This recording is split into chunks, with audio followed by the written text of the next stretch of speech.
τρεις ιεράρχες, μέρα γιορτής και αφιερωμένη στην παιδεία και στα γράμματα.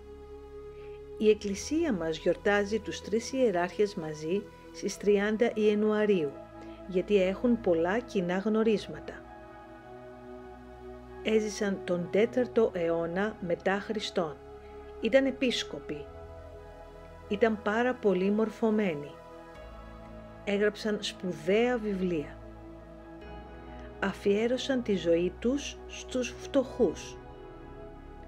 Είναι οι προστάτες των δασκάλων, των μαθητών, των φοιτητών και γενικά όσων σπουδάζουν.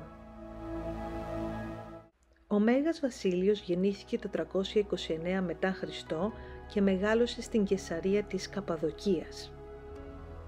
Η μητέρα του η Εμέλεια μεγάλωσε τον Βασίλειο και τα 8 αδέλφια του με πίστη στην Εκκλησία μας.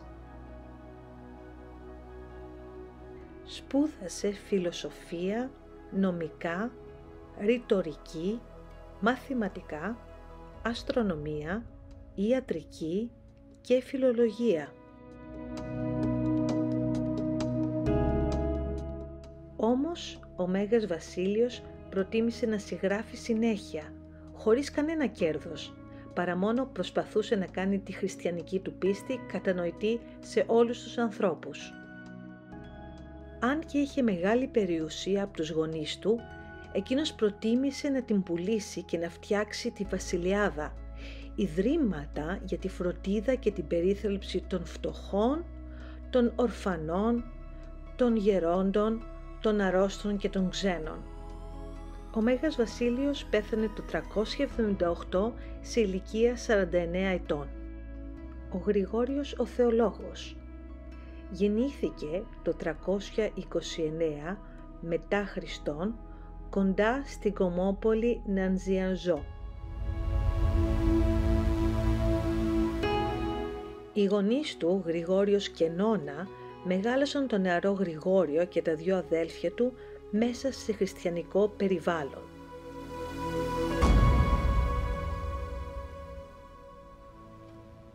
Η οικονομική άνηση των γονέων του επέτρεψε στον Γρηγόριο να σπουδάσει φιλοσοφία, ρητορική, νομικά και φιλολογία και από τα καλύτερα σχολεία της Καισαρίας να πάει στην Αλεξάνδρεια και στην Αθήνα, όπου συνάντησε και έγινε φίλος με τον Βασίλειο τον Μέγα.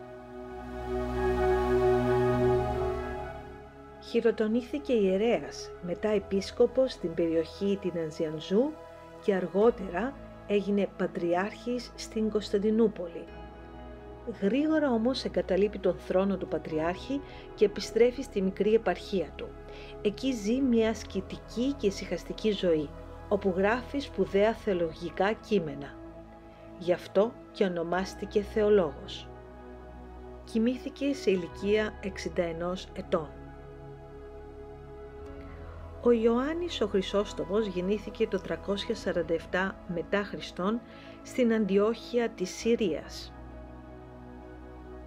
Γρήγορα έμεινε ορφανός από πατέρα και η μητέρα του η Ανθούσα, μόνη 20 χρονών, τον ανέθρεψε και τον μόρφωσε με τον καλύτερο χριστιανικό τρόπο.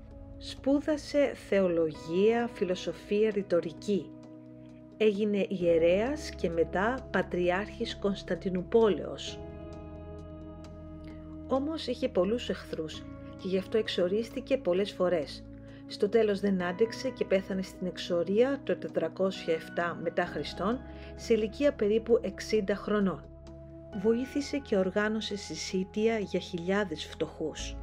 Για τις υπέροχες ομιλίες του ονομάστηκε Χρυσόστομος. Το πιο γνωστό έργο του στον πολύ κόσμο είναι η Θεία Λειτουργία, Λειτουργία του Χρυσοστόμου, που τελείται κατά κύριο λόγο κάθε Κυριακή στις εκκλησίες μας. Τους τρεις μεγίστους φως πήρας της Τρισιλίου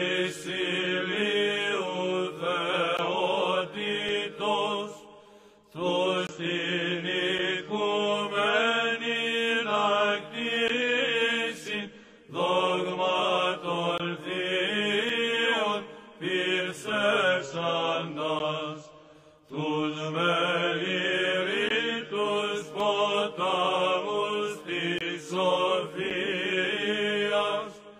τους